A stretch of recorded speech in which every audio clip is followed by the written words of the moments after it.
कि हम मैडम को नहीं बचा सके। तो 1:45 पर एक न्यूज़ चैनल ने, मतलब 1:45 पे ही डॉक्टरों ने बोला कि हम मैडम को नहीं बचा सके। अब 1:45 पे ही ठीक है, एक न्यूज़ आ जाती है, उसमें वो दिखा देते हैं कि हमारे देश की प्रधानमंत्री इंदिरा गांधी जी नहीं रही।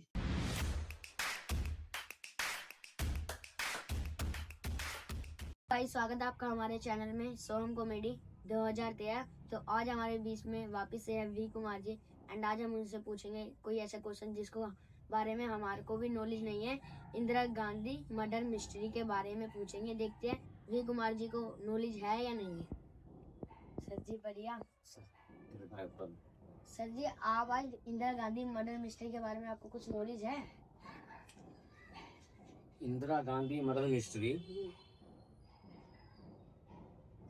देखो सोहन जी, मेरा जन्म तो हो चुका था उस टाइम, और मुझे धुंधला धुंधला थोड़ा बहुत याद है जब इंदिरा गांधी जी का उन्हीं के ही बॉडीगार्ड ने मर्डर किया था, गोली मारकर। उन्हीं की सिक्योरिटी गार्ड में थे, सिख समुदाय से थे, बेन सिंह और सतवंत सिंह।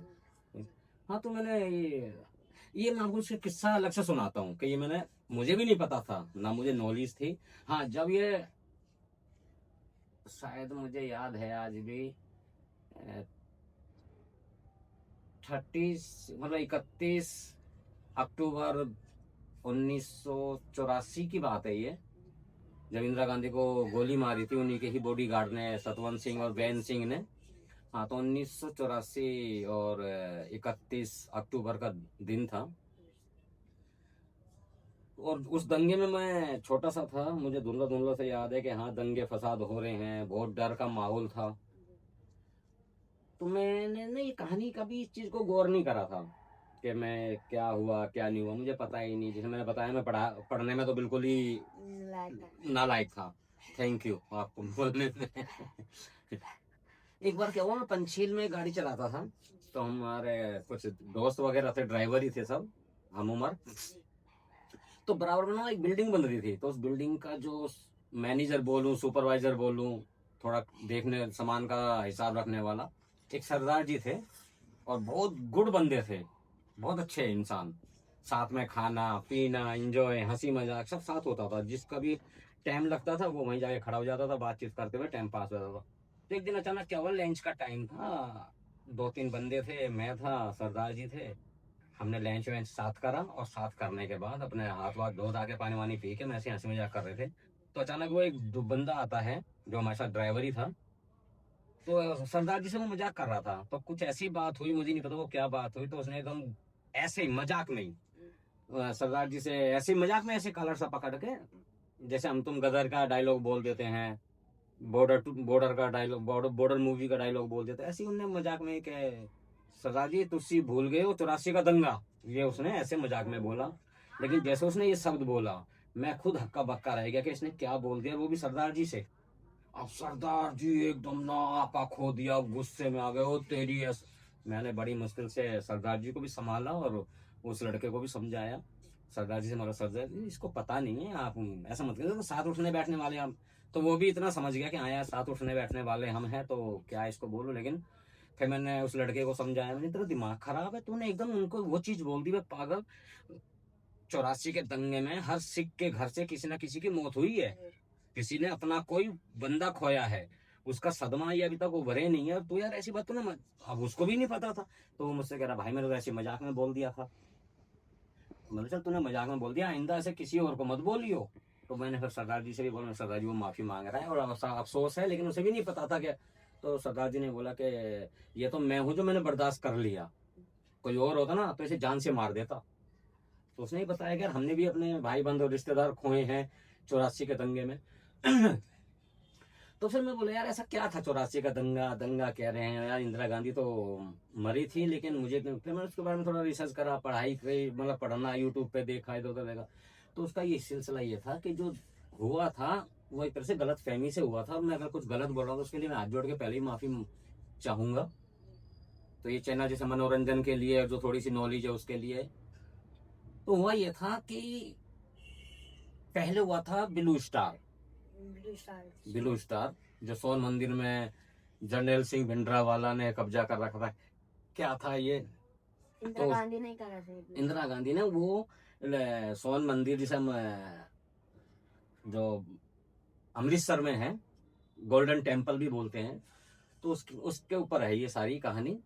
उसमें जर्नैल सिंह भिंडरावाले ने उसे कब्जा कर रखा था। फिर इंदिरा गांधी ने बिना किसी सलाह मशवरे से और किसी को बताए वो ब्लू स्टार कर दिया कि इसको इसके जुंजाल से निकालो, सोन मंदिर को खाली करवाओ। अकाली दल के नाम से कुछ था, तो उससे ये कहानी रिलेटेड है। क्योंकि उस इंदिरा गांधी के मरने से 1-2 महीने पहले ये ब्लू स्टार हुआ था, तो उससे क्या हुआ था, जो सोन मंदिर है और अपना गोल्डन टेम्पल बोलते हैं, उसको ना नुकसान हुआ था, कुछ गुरुद्वारे को कुछ नुकसान हुआ था, जिससे समुदाय, जो सिख समुदाय, जी। वो चिढ़ गए थे कि हमारे, अब मान लो कि हमारे मंदिर पे या अटैक झगड़ा वगड़ा हो रहा हो और हमारे मंदिर को चोट पहुंच जाए, कुछ नुकसान हो जाए, मंदिर टूट जाए, तो हर कोई हिंदू भी गर्म हो जाएगा, गुस्से में आ जाए हमारे मंदिर के ऊपर। तो ऐसा था। तो इंदिरा गांधी, ये बात आपको मैं जो बता रहा हूँ, जो मैंने पढ़ा है और सुना भी है, 31 अक्टूबर 1984, 31 नहीं 31 अक्टूबर 1984 में इंदिरा गांधी अपने, उनका जो पीएम हाउस था वो था सफदरजंग रोड, बंगले का नंबर था 1 और सफदरजंग रोड है वो। तो इंदिरा गांधी वहां पे थी। तो जैसे कि वो 5वीं बार प्रधानमंत्री का प्रचार कर रही थी, प्रधानमंत्री बनेंगी, तो वो मेरे ख्याल से कहीं बंगाल के दौरे से आई थी और इंदिरा गांधी के साथ उनके बेटे राजीव गांधी प्रचार में उनके साथ थे। तो इंदिरा गांधी पहले आ जाती। जैसे इंदिरा गांधी का रोज का नियम था कि वो 12 साढ़े 12 बजे तक सो जाती थी और सुबह 4 बजे उठ जाती थी। तो एक बार वो बंगाल के दौरे से आई थी, एक एक दिन में 8-8 10-10 रैलियां हो रही थी, तो उस दिन वो थोड़ी सी थक गई थी। तो उसके बाद थोड़ा सा वो लेट उठी।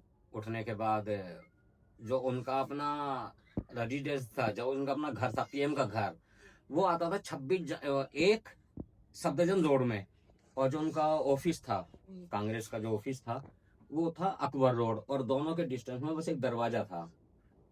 अकबर रोड आने में और अपने घर में एक ही दरवाजा पार करना पड़ता था। तो इनके बॉडी गार्ड जो हुआ करते थे, वो बॉडी गार्ड थे बेन सिंह, जो 10 साल से इनके इंदिरा गांधी के पर्सनल बॉडी गार्ड थे। और इंदिरा गांधी उनको मानती भी बहुत थी। तो बेन सिंह जब भी इंदिरा गांधी से मिलते थे फर्स्ट टाइम सुबह, तो वो हाथ जोड़ के नमस्ते करते थे, मैम नमस्ते। तो इंदिरा गांधी भी उनको हाथ जोड़ के ही नमस्ते करती थी। तो ये बात 31 अक्टूबर 2000 सॉरी कर रहा हूँ 1984 की है। तो बेन सिंह तो इंदिरा गांधी के सिक्योरिटी में थे, और जो सतवंत सिंह था वो 5 महीने पहले ही पीएम हाउस में आया था ट्रांसफर होके, लेकिन उसकी ड्यूटी बाहर की तरफ थी। और जो बेन सिंह था वो इंदिरा गांधी के साथ ही, हाँ, अंदर, हाँ, तो ऐसे कोई अंदर तो जा नहीं सकता, जिसकी ड्यूटी जहाँ पे वो वहीं तक उसकी सीमा है, उससे आगे नहीं जा सकता वो। तो बेन सिंह और सतवंत सिंह ने अपने जो आला अफसर थे, जिनकी कमान वो सुनते थे, जो उनसे बोला कि ना मेरे पास लूज मोशन लगा हुआ है, तो मुझे बार बार अंदर जाने में टाइम लग रहा है, तो आप ना मुझे ऐसा करो कि आज अंदर की तरफ मुझे ड्यूटी दे दो, जिससे कि मुझे वॉशरूम जाने में आसानी रहेगी। तो ऐसा कोई इशू नहीं था, किसी को शक भी नहीं हुआ। तो बोले भी ठीक है। तो अब सतवंत सिंह भी वहीं पे आ गया जब बेन सिंह। अब इंदिरा गांधी को एक ब्रिटिश पत्रकार थे जो कुछ बुक वगैरह लिख रहे थे उनके ऊपर, इंदिरा गांधी के ऊपर। तो वो इंदिरा गांधी के साथ ही थे, और जो 2 दिन में कलकत्ता में जो इंदिरा गांधी की रैली थी वो उसमें भी साथ ही थे। तो होता क्या है कि जैसे कि अपने इंदिरा गांधी अपने रूम से निकलती, घर से निकलती है ऑफिस जाने के लिए, और ऑफिस दूरी ज्यादा दूरी नहीं, तो उनके साथ थे आर के धवन, जो उनके सलाहकार और पर्सनल सेक्रेटरी भी थे।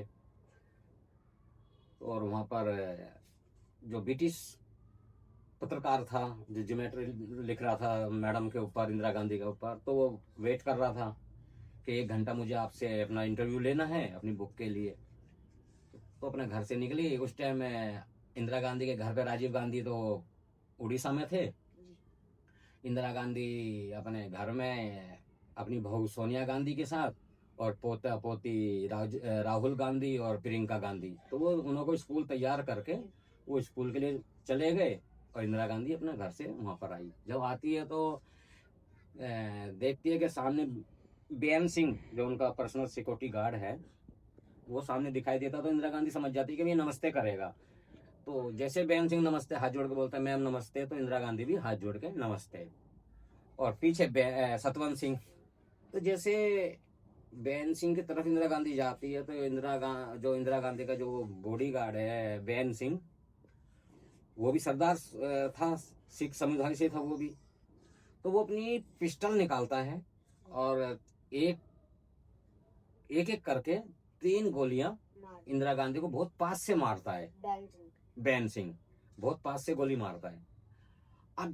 और जैसे वो 3 गोलियां मारता है, तो पीछे खड़ा हुआ सतवंत सिंह आता है, उसके हाथ में स्टैंड गन, और वो स्टैंड गन का मुंह इंदिरा गांधी की तरफ करता है और बस्ट कर देता है। और उसकी स्टैंड गन में 27 गोलियां थी, और 27 की 27 गोलियां इंदिरा गांधी के पेट में, सीने में, और 3 गोली बेन सिंह ने मारी, यानी टोटल 30 गोलियां इंदिरा गांधी को लगी। और इंदिरा गांधी वहीं पे जमीन पे ही लहूलुहान, नहीं डेथ नहीं हुई, ऑन द स्पॉट लहूलुहान और कर्रा रही है।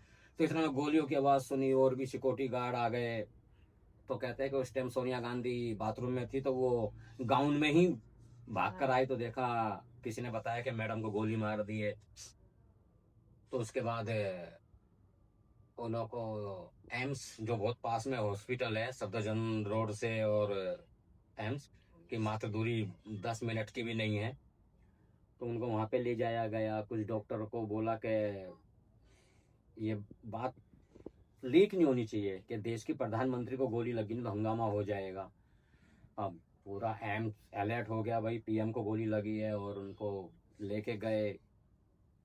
उनमें से 7 गोलियां निकाल दी थी, लेकिन एक गोली उनके सीने के नजदीक और एक गोली उनके दिल में लगी थी। तो दिल ने काम करना बंद कर दिया था, कुछ और जो होती है चीजें, उन्होंने भी काम करना बंद कर दिया था।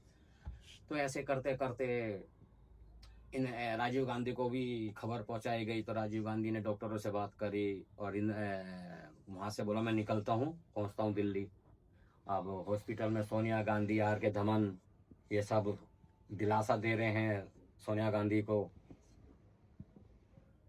तो 1:45 पर एक न्यूज चैनल ने, मतलब 1:45 पे ही डॉक्टरों ने बोला कि हम मैडम को नहीं बचा सके।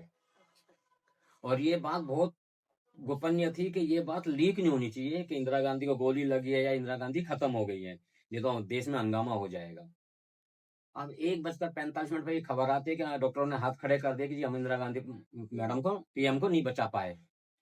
अब 1:45 पे ठीक है न्यूज आ जाती है, उसमें वो दिखा देते हैं कि हमारे देश की प्रधानमंत्री इंदिरा गांधी जी नहीं रही, उनका गोली लगने से डेथ हो गई है। अब इससे हंगामा हो गया। किसने बताया? नहीं, किसने नहीं बताया, पब्लिक, क्योंकि इंदिरा गांधी बहुत प्रिय नेता थी, इसलिए। अब उनको ये था कि कहीं हंगामा ना हो जाए इंदिरा गांधी के मरने पर, और सबे पता था कि ब्लू स्टार हो चुका है, और सारे सिख सरदार लोग चिड़े हुए थे। तो उस टाइम हमारे, जैसे कि मैंने बताया कि राजीव गांधी उड़ीसा दौरे पे थे, और जो हमारे देश के राष्ट्रपति थे ज्ञानी जेल सिंह जी, वो भी कहीं इंडिया से बाहर थे, कहीं बाहर के दौरे पे थे। तो उनको भी पता लगा, तो वो भी फ्लाइट पकड़ के तुरंत आए। तो इसी से पता लग गया था कि आने वाले दिनों में क्या हंगामा होगा और क्या हालात होंगे।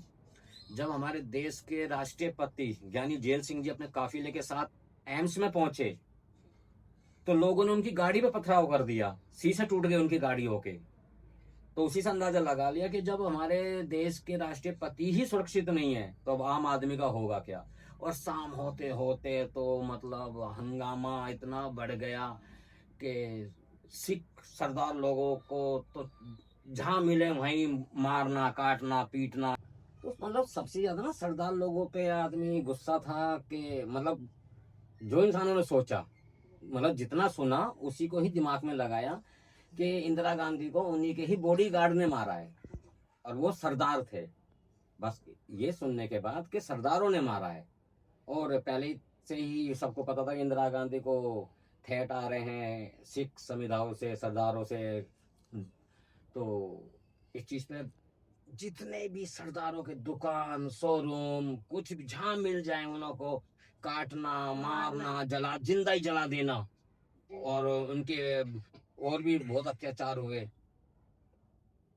मतलब ये लगा लो कि 2 दिन तक दिल्ली जलती रही, पूरी पूरी दिल्ली। इसमें कहते हैं कि आंकड़ा तो बताया गया था 2700-2800 लोग मारे गए हैं, जबकि मैंने जो सुना और औरों से भी यूट्यूब वगैरह पे जो रिसर्च करके देखा, तो कहते हैं कि 5 से 6 हजार आदमियों की मौत हुई थी 2-3 दिन के अंदर। 5 से 6 हजार। हाँ, अभी भी दिल्ली में एक ऐसी कॉलोनी है जिसको विधवा कॉलोनी के नाम से जाना जाता है। उस कॉलोनी के सारे ही पति मरे। आदमी मार दिए थे। तो ये इंदिरा गांधी की थी कि सारा काम कार उधार तो मतलब ब्लू स्टार से शुरू हुआ था। तो इंदिरा गांधी का ये था जो मेरे को थोड़ा बहुत समझ में आया था। तो जितनी मुझे नॉलेज थी तो मैंने आज आपको बताई। बाकी ब्लू स्टार के बारे में अगर आप कहेंगे तो किसी दिन ब्लू स्टार की भी कहानी जितनी मुझे समझ में आती है और समझता हूँ उतना मैं आपको भी बता दूंगा। और बाकी आप बताइए। हम क्या बताएं। चलो तो ठीक है, फिर इजाजत दीजिए।